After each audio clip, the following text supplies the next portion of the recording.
안녕하세요. 네, 저는 육아 19년 차. 아들, 딸.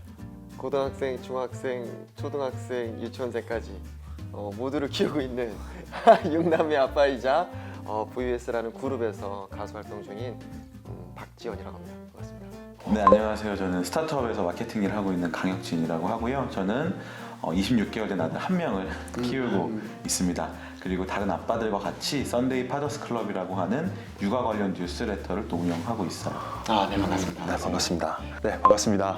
네. 저는 7살 아들을 둔 5년차 전업주부 아빠 김효전입니다. 네, 현재 틱톡이나 인스타그램, 유튜브 통해서 영상 올리고 있고요. 계속해서 전업주부로 일하고 있습니다. 전업주부 아빠 너무 좋네요. 감사합니다. 이렇게 아빠들과 이야기를 나눌 시간이 정말 많이 없잖아요. 그렇죠. 예, 더군다나 이렇게 미디어에서 활동하시는 아빠들을 찾기가 또 굉장히 어려운 것 같아요. 두 분은 어떤 활동을 주로 하셨는지 좀 말씀을 해주실 수 있나요? 네, 저는 5년 전에 아빠 본색이라는 프로그램에서 6째 아이를 출산하는 과정까지 그 방송에서 우리 가정을 조금 노출을 했었고요. 그리고 그 방송 이후에 제가 울보 아빠의 불꽃 육아라는 책을 집필했는데 그래서 그 이후에 토크 콘서트나 저출산 문제 때문에 많은 곳에서 활동을 좀 하고 있습니다. 네. 저는 현재 육아 관련 뉴스레터 썬데이 파더스 클럽을 저뿐만 아니라 5명이 일주일에 한 번씩 돌아가면서 자기의 육아 얘기를 구독자분들에게 보내드리고 있어요.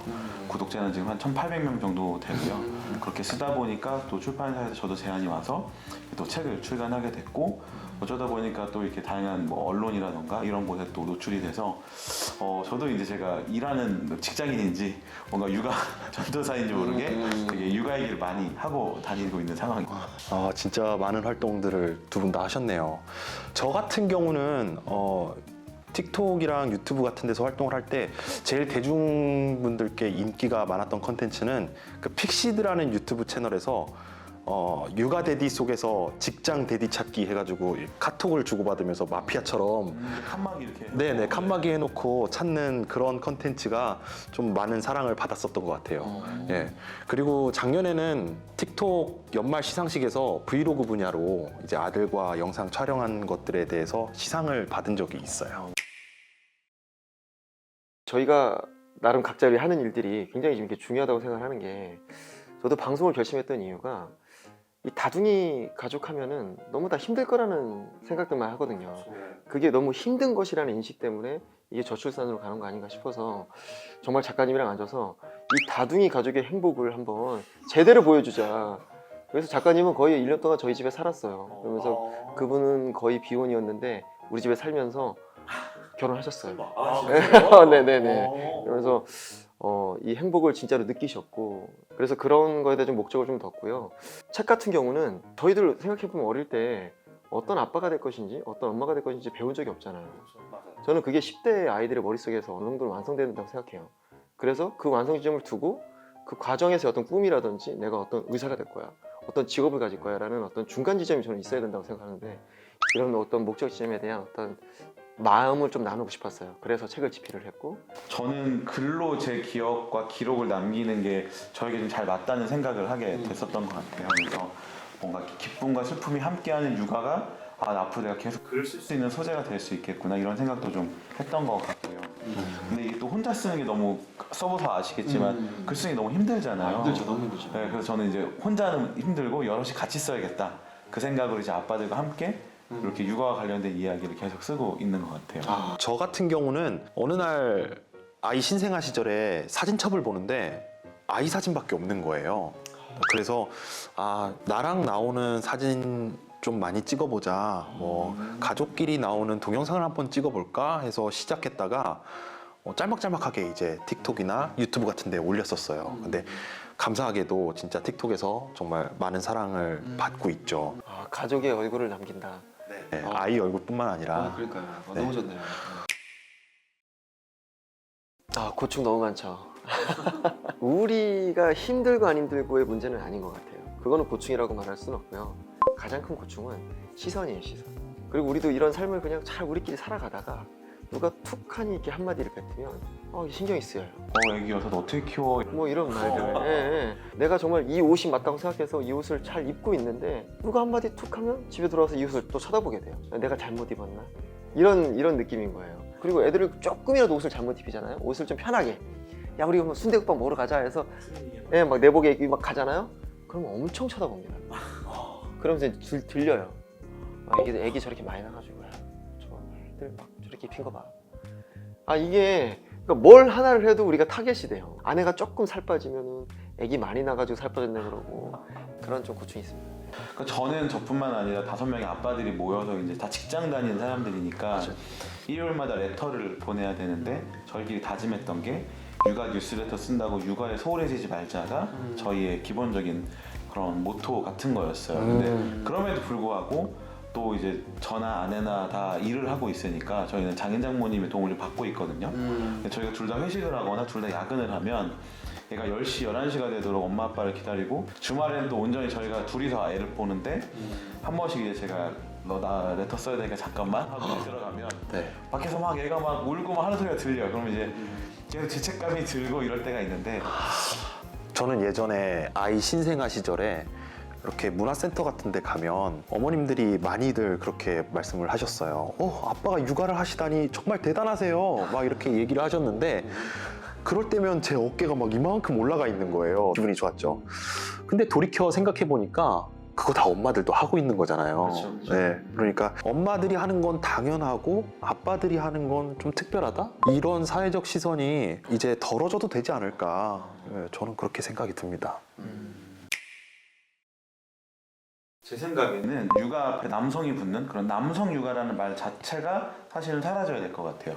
육아는 그냥 육아인 거지. 뭐 누가 하는 육아 이런 거는 좀 오히려 의미가 없는 것 같고, 근데 그러려면 사회적인 여러 가지 변화들이 좀 있어야 되지 않을까? 예를 들면 우리가 아이들 때문에 좀 육아 시설이 잘 갖춰진 쇼핑몰이나 백화점도 자주 찾곤 하는데 그러다 보면 꼭 여자 화장실에만 기저귀 가리대가 있는 경우가 있더라고요. 맞아. 왜냐면 근데 제 생각에는 기저귀를 가는 행위는 남자가 더 잘할 수 있고 남자에게 특화된 행위잖아요. 그러니까 이게 또 아이가 엄청 발버둥 치는데 그걸 붙잡고 하려면 남자가 힘이 더 여자보다는 세니까 맞아요. 남자가 더 잘할 수 있는 일인데 그거를 이제 아내에게 이제 아이와 기저귀를 맡겨서 들여보내는 그 모습이 좀 미안할 때가 있어요. 맞아요. 그런 게 좀 있는 것 같고 또 주변에 육아휴직을 쓰고 싶은데도 눈치 보는 아빠들이 엄청 많더라고요. 실제로 통계를 봤을 때도 예전보다는 육아휴직 쓰는 아빠들이 늘어나고는 있지만 아직도 여전히 10명 중에 3명밖에 육아휴직을 못 쓰고 있는 아직도, 상황이라고 해요. 네. 게다가 육아휴직 기간도 남성들이 훨씬 짧대요. 예, 그 얘기는 짧게 쓰고 빨리 복귀를 한다는 거지. 예, 그만큼 이제 자녀의 양육자의 그 이미지는 이제 여성이라는 게 이제 우리가 고착돼 있다는 건데, 이 남성 육아휴직의 지속성 활성화를 위해서 뭔가 좀 고민이 좀 필요할 것 같아요. 네. 사회적으로 좀 개선돼야 할 문제인 것 같아요. 솔직히 남자가 육아를 하는 게 별다른 게 아니라고 생각이 들거든요. 아빠로서 육체적으로 아이와 놀아주기는 하지만 집안일하고 아내 도시락 싸고 결국에는 배우자 챙겨주는 건 똑같거든요. 그렇게 하다 보면 결국 느끼는 거는 아이와 아내를 사랑하는 걸 넘어서서 가정의 소중함이 정말 많이 느껴지는 것 같아요. 네. 아빠 전업주부라는 말을 딱 들었을 때 우리가 뭐 고생하고 희생하는 게 아니라 나는 이 아빠들이 전업주부가 돼서 이걸 다 같이 누렸으면 좋겠다는 생각이 들었어요. 절대 이게 희생하고 고생한다고 생각하면 안 되는 거예요. 나는 이 멋진 희생을 누리고 있어. 왜 엄마들만 누려? 아빠도 누릴 거야. 이런 인식의 변화. 예, 뭐 분유를 먹이고 뭐 밤에 뭐 재우고 뭐 이렇게 산책을 가볍게 하고 이 모든 것들이 너무 행복한 시간인 거죠. 데이트고 어떤 인간이 누릴 수 있는 최고의 그 고귀한 행위 아빠들이 뺏기지 않고 누렸으면 좋겠어요. 가끔 저희 책을 읽는 아내분들을 만날 때가 있는데 그럴 때 평이 뭐냐면 판타지 소설을 읽는 것 같다. 이런 아빠들이 모여서 글을 쓰고 막 있다고 막 이런 평을 듣는데 사실 그건 저희도 좋은 이야기를 책에 쓰려다 보니까 그렇게 된 것 같고요.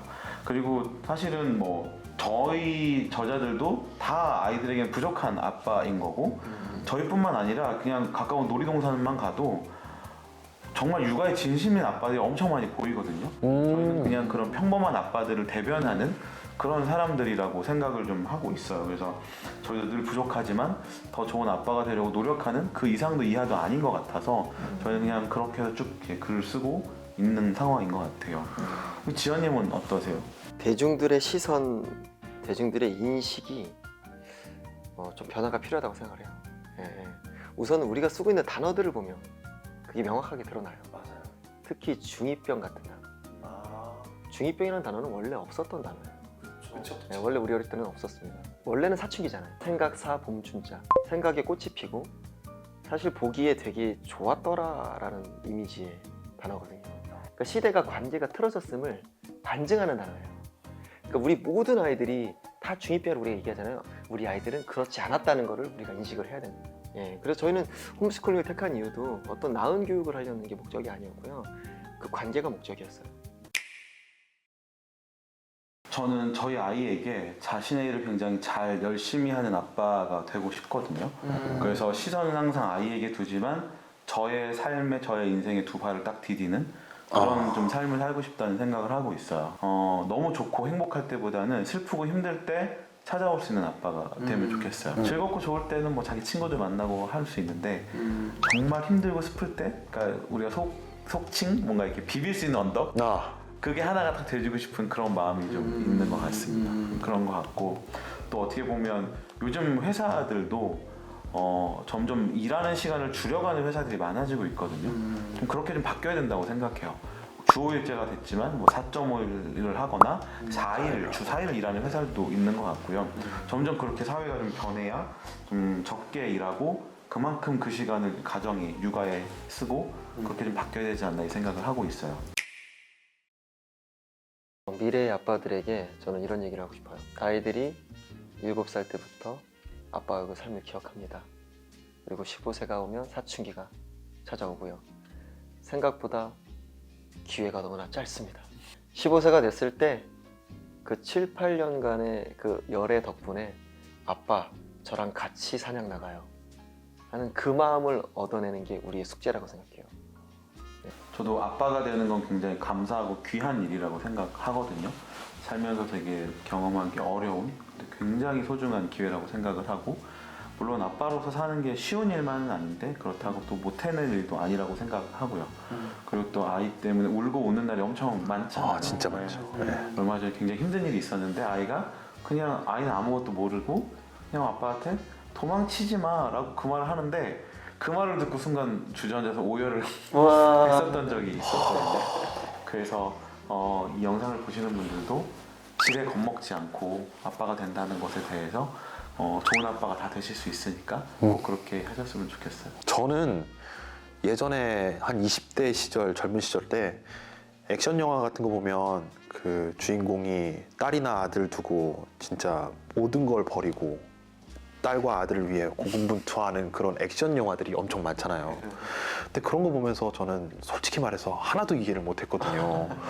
저 왜 저렇게까지 하는 거지? 라는 생각이 들었는데 지금은 이해를 하겠더라고요. 네, 그래서 아이를 키운다는 건 여전히 어렵고 진짜 힘든 일이지만 한번 키우게 되면 진짜로 인생에 많은 걸 변화시킬 수 있는 것 같아요. 저도 인생의 목적이 한번 크게 바뀌었고요. 저 같은 아빠들이 훨씬 더 많아져서 저 같은 감정을 많이 누릴 수 있었으면 좋겠습니다.